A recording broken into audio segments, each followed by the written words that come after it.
Still to come this week, if you get the option to travel on a Boeing Dreamliner, should you? Is Mexico really as cheap as I claimed on Monday? And we're going to take you right inside a tropical sunrise so you can stand on the beach too.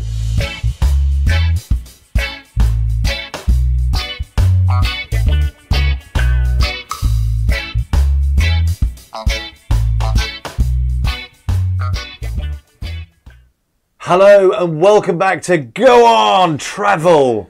It's so enthusiastic. I know, it's great. He keeps saying this off mic too. I'm loving it. Everywhere I go, I'm saying, go on, travel. What do you want people to do? Oh, I want go on, travel. Yeah. I want people to go on, travel. Yeah. And watch Go On Travel as well. Something like that as well. On Monday, we looked at how to get 5-star luxury on a budget. If you haven't experienced Monday's episode yet, there is a link on screen right now. Rick, you were there. Yes. Beautiful place. It was. Wednesdays on this show is all about the detail, where we ask people who gave their report on Monday to give us their hard-hitting facts about what it was really like and how to get there. So I'm going to ask Rick about his honest assessment about the resort. Yeah.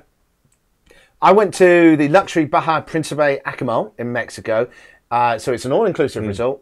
With, as you saw, I had a junior suite in there, which had like 2 4-poster beds, and it was just me on my own. The hardest choice I had on the first night was which bed to sleep in.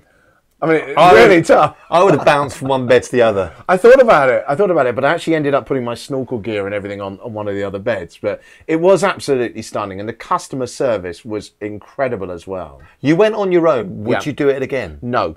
Is the honest answer. Right. In fact, the only reason I went on my own is because I literally had 2 weeks' notice before I had to take that holiday. I tried to get other people to go, couldn't find anyone. Actually, no, the reality is I have no friends, no. But anyway, that's the excuse I'm using. Thank you so much. Anyway, but I wouldn't, because that particular resort was quite quiet. It was right at the end of the Yucatan Peninsula. And if you know that area, there's a lot of party resorts at the top, and it gets quieter as you move down. And I was right at the bottom of that. So you basically had lots of people who were either couples or who were in groups of friends who already knew each other.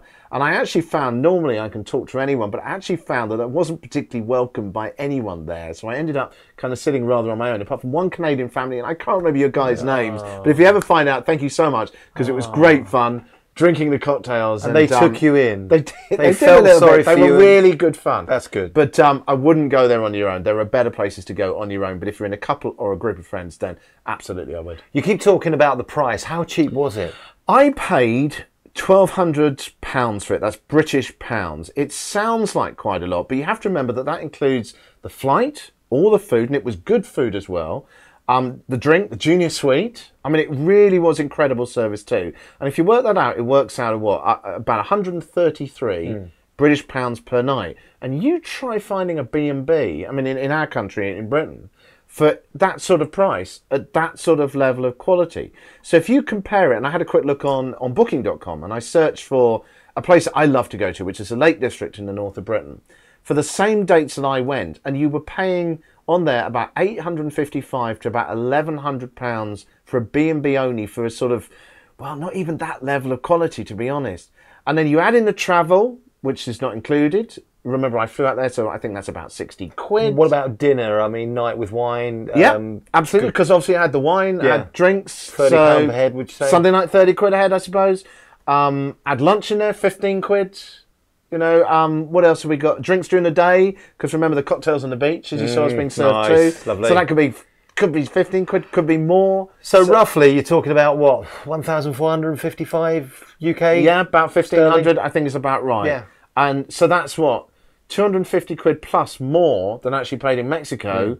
About 25% more.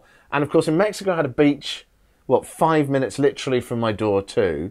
So, you know, I love the lakes, don't get me wrong on that, but you can't ignore these figures. That's great, it really is. Looking, I'm sort of doing the maths. Well, we've done the maths. Well, it was so cheap. Yeah. That was the thing. Now, it's a long way. I mean, 18 hours door to door? Yeah, I mean, if I went to the Lake District from London, where I live, it's, 5 hours, something like that, and 18 hours is a long way, which you can see as a downside, but I went with Thomson, and they've got the new Boeing Dreamliner. And the thing they said when we got on board the plane, the pilot said, and I don't know whether this was a sort of subliminal thing, but he said that because it's pressurised more, you don't experience that same feeling of the sort of headaches and dryness that you get off other planes, because you're actually, in quotes, at a lower level in the atmosphere.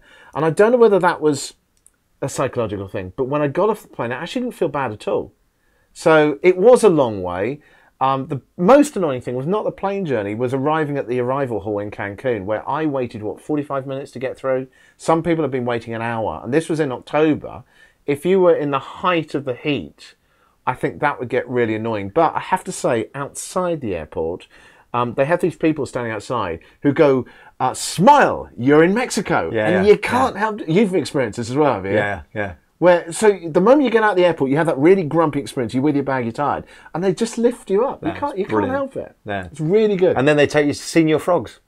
To what? Senior Frogs in Cancun. Senior Frogs? Yeah, Senior Frogs. No, not. This is a really bad joke, isn't it? No, it's a bar in Cancun. Is it? Yeah. Is it? Oh, anyway, okay. when to go? Because you went October time. Yes. Is that the best time of the year to go? Well, obviously, if you've got kids, you're going to have to go during the school holidays. But in fact, the rep told me that the best time to go is around April. And she said that's because it's before the mosquitoes really come out, but also before the wet season as well. So you get that balance of dry heat. Interesting, yes. So people tend to think, well, you go during the summer. But she was actually saying a bit earlier can be a lot more fun. Yeah.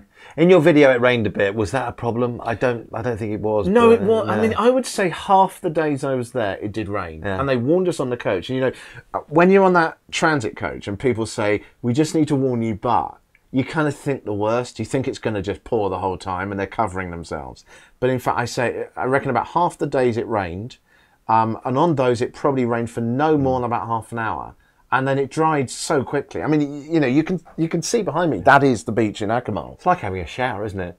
Turn it on, it's warm rain. But the funny thing was, people would rush back into the hotel. No. And I just stayed out there underneath my parasol. You got a little bit wet, but I mean, you're in your swimsuit anyway. Who really cares? Well, I was in Cozumel in November, and I remember it rained in Cozumel when we were in the sea, and I had a beer. Would I run to shelter? But that said, the tropical rain can go quite hard at times. I mean, it can really pound down. And if you haven't got as much hair on the top of your head as I have, exactly. If you are just joining us for the first time, hello, welcome to GoOnTravel. But you're watching out of sequence. Yeah. If this is your first time. Each week we begin on Mondays with some inspiration. Wednesday is all about the detail, and that's what we've been talking to Rick about. Detail of Akumal in Mexico. Yeah, and Saturdays it's a roundup of the travel news, interviews and tips. So make sure you subscribe to the show so you don't miss anything as we go through the weeks. Each week, 3 times a week. The whole idea about this show is to get us talking about the world's favourite subject, Donald Trump. No! This is a Donald Trump free zone. Yes, forget Donald Trump. This is about fun. This is about travel! Also, remember too that this show is about building a community. So this is where the idea is that we all share our tips and we share that really core details, the hard-hitting details about how you can enjoy yourself more. So if you're heading off skiing or somewhere warm on a crazy round-the-world trip, film it and let's get you on the show. In fact, I think we had an email the other day. Well, it was yesterday at info@GoOnTravel.club. A young lady telling us that she wants to contribute some bits. She's actually going on a 3-month tour of South America, which is brilliant. I mean, I've been to Central America, but I've not been to South America, so I'm really it's going to be looking brilliant forward insight. to it. It really and does. We want you as well. As I say, it is GoOnTravel.club. Let us know where you are going this year in 2017. Coming up on Saturday, we are talking about the Falkland Islands. Yeah, I can't believe this. Yeah, plus how to avoid the dreaded no snow resorts this ski season. We'll also be opening up our poll of top resorts, which we think will be a good part. I like this. We want to know what you think. Exactly. Where you're going to. One of my favourite resorts. Yeah. I know that we got a report coming up in a couple of weeks. Yeah. It's a place in Koh Lipi. Oh yes, in Thailand. Koh Lipi. It's fantastic, this one. Well, we'll see you then. Enjoy yourself.